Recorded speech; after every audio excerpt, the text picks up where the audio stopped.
हम लोग कठोपनिषद की चर्चा कर रहे हैं इस पूरे सचेतन में। आई थिंक जब से सचेतन इस प्रारंभ हुआ है उसके 2-3 सप्ताह के बाद हम लोगों ने कठोपनिषद की चर्चा प्रारंभ की है।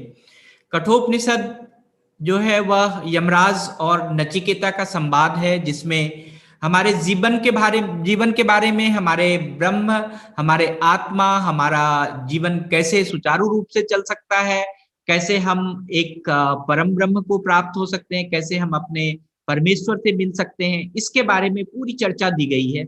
और जिसमें हम लोगों ने बहुत सारे चर्चा देखा है, जिसमें कि सर्वतोभाव के बारे में दिखा कि हमारा जो भावना है वह कैसे एक दूसरे से ढका हुआ है, कैसे एक दूसरे चीज से आश्रित है। हम लोगों ने अंगुष्ठ मात्र परमेश्वर का जो प्रमाण हमारे शरीर में है उसके बारे में देखा। हम लोग पिछले सप्ताह हमारे शरीर में कितने दरवाजे हैं उसके बारे में देखा। हम लोग ने ब्रह्मरंध्र के बारे में सुना। आज जो हम लोग चर्चा कर रहे हैं, इसी चर्चा को यमराज और नचिकेता की चर्चा को आगे बढ़ा रहे हैं। तो यमराज बताते हैं नचिकेता को कि मानव जीवन के दो बहुत महत्वपूर्ण आयाम है, डायमेंशंस है, जिसमें हम कहें कि एक आंतरिक डायमेंशन है और एक बाहर का जीवन है। दो तरह का जीवन है हमारा। एक हमारा जो जीवन है जिसको कि हम अंतर्मन से जीते हैं, अंतर शरीर से जीते हैं, और एक मन है जो कि हम बाह्य जीवन की तरफ बाहर के शरीर से जीते हैं।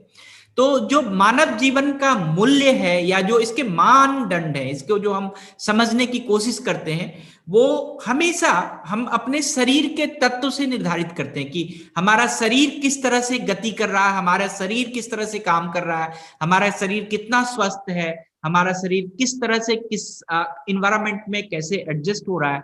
इन सारे मानदंडों से, इन सारे मूल्यों से हम लोग अपने मानव जीवन को देखते हैं।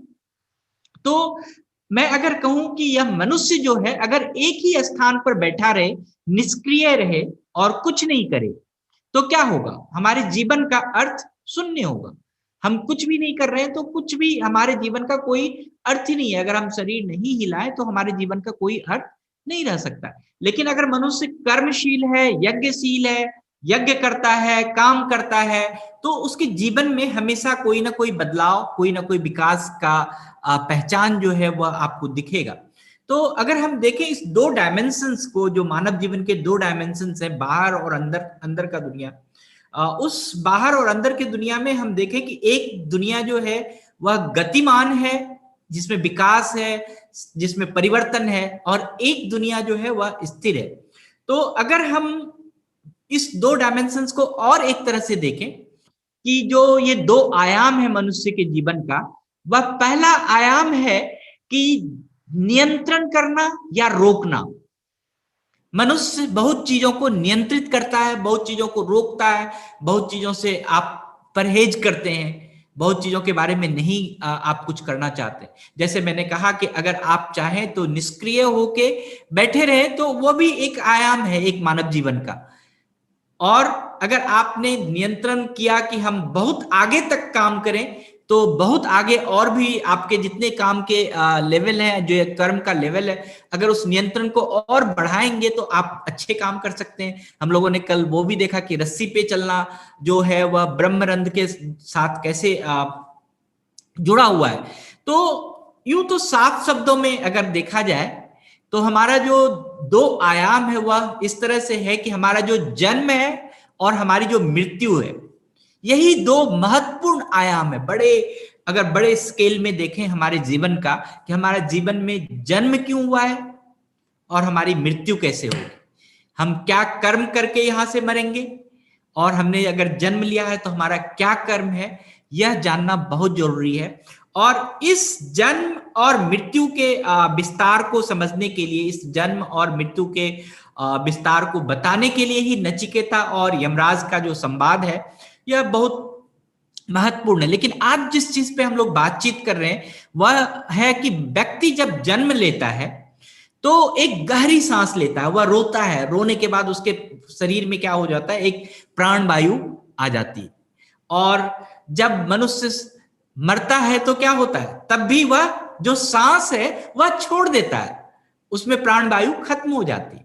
तो जो ये प्राण वायु, हमारी जो सांसें हैं, ये बहुत महत्वपूर्ण है हमारे जीवन के दो आयाम को चलाने के लिए।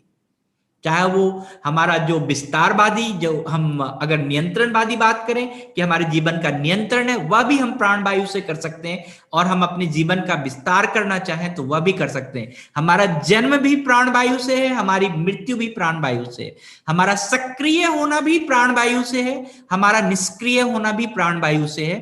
तो अगर हम प्राण जो है वो समस्त जीवन का आधार है, प्राण जो है हमारा समस्त जीवन का सार है, यही एक ऊर्जा है, यही एक तेज है।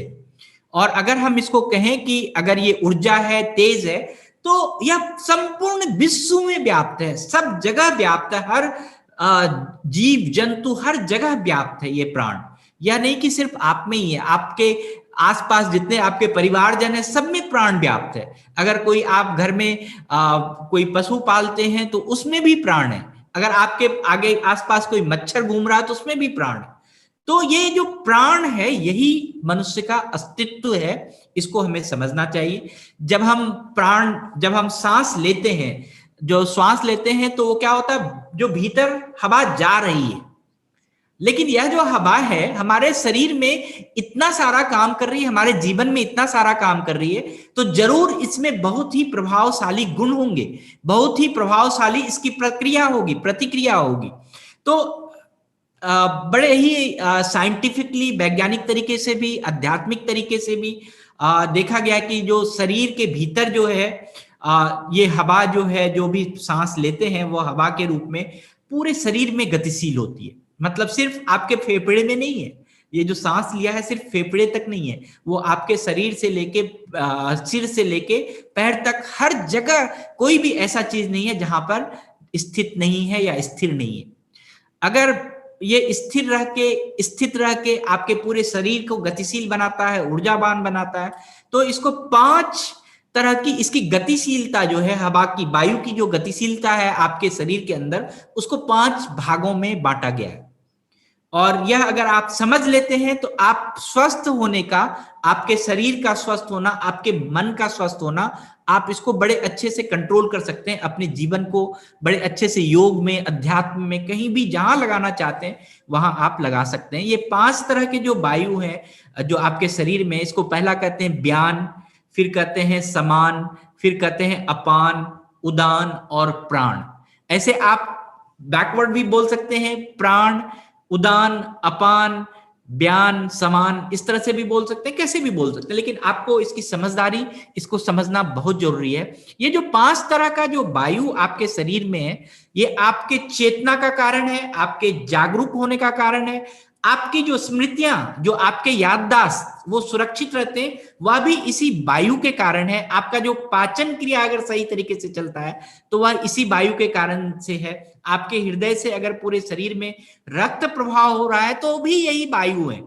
और आपके जो विचार बदल रहे हैं, आपके मन बदल रहे हैं, मूड स्विंग हो रहे हैं, यह भी इसी वायु का प्रभाव है। तो अगर हम कहें कि अगर ये शरीर, मन, चेतना, जो भी है, रोग, शोक, जो जिससे भी हम जिसको भी हम देख रहे हैं, जिसको भी घूम रहे हैं, जिसको भी हम समझ रहे हैं अपने शरीर में, तो जो भी है, मन है, मस्तिष्क है, आपका चर्बी है, मांस है, आपके शरीर में आंत है, गुर्दे हैं, मस्तिष्क है, आपकी श्वास की नालिका है, आपका स्नायु तंत्र है, पूरा आपका जो नर्वस सिस्टम है वो है, आपके ब्लड है, तो ये सभी शुद्ध अशुद्ध हो सकते हैं। ये पूरा तंत्र जो है वो अच्छा हो सकता है, शुद्ध हो सकता है, अशुद्ध हो सकता है। अगर हम ये प्राण की गति को हम अगर सही से समझ लें, प्राण की गति को सही से अगर हम अपने जीवन में इसको उतार लें तो बड़े ही अच्छे से होता है। इसको योग में हम प्राणायाम के भाषा में कहते हैं कि जो शुद्ध या पुष्ट रहने के लिए, या अपना बलशाली या तेज रहने के लिए, या अपने शरीर को सही करने के लिए, या शरीर पे अपना काबू पाने के लिए, या अपने मन पे काबू पाने के लिए हम प्राणायाम करते हैं।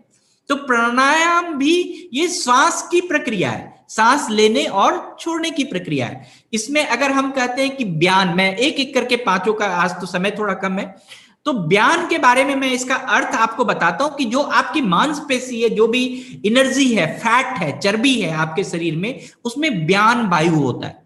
उस वायु का नाम, जो हमने 5 तरीके का वायु जो आपके शरीर के अंदर बोला, उस वायु का नाम है व्यान, जो आपके पूरे मांसपेशी में काम करता है, एनर्जी देता है आपको काम करने के लिए, फिजिकल एक्टिव होने के लिए।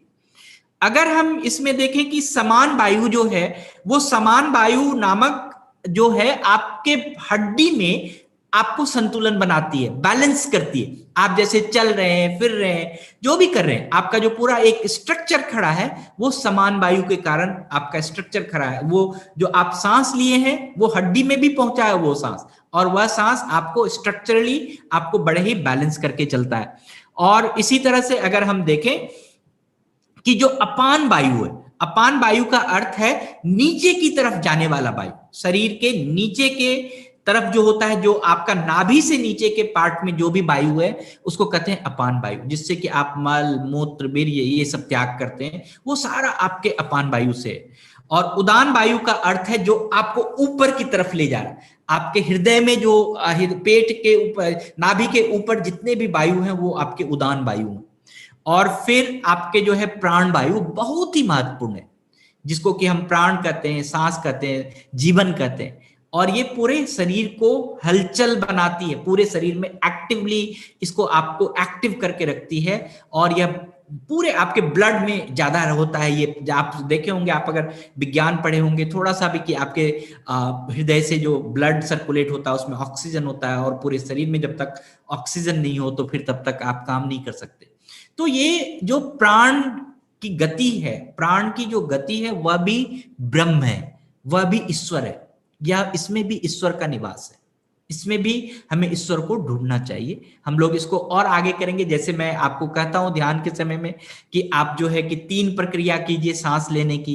एक पूरक, कुंभक और रेचक की सांस लेने की प्रक्रिया है पूरक, कुंभक जो है सांस रोकने की प्रक्रिया है, रेचक जो है सांस छोड़ने की प्रक्रिया है। तो इन सारे प्रक्रियाओं का जो उपयोग है हमारे जीवन में, हमें एक जो हमारा सच्चा मार्ग है, आध्यात्मिक मार्ग है, जो हमारे जीवन का एक रहस्य है, एक स्वस्थ है जीवन है, एक सच्चाई वाला जीवन है, उसके ओर ले जाता है। और इसको हम लोग और भी चर्चा करेंगे इसमें, कि हम पूरे प्राण तत्व को समझें। जब हमने मन तत्व को, ब्रह्मरंध्र तत्व को समझा है, तो इसी तरह से हम प्राण तत्व को भी अच्छे से समझें, जिससे कि हमारा जो भी शरीर है, जो भी हमारी वृत्ति है, जो भी हमारा धैर्य है, जो भी हमारी गति है, वह एक अच्छे से बरकरार हो और अच्छे से हम इसको आगे बढ़ा सकें।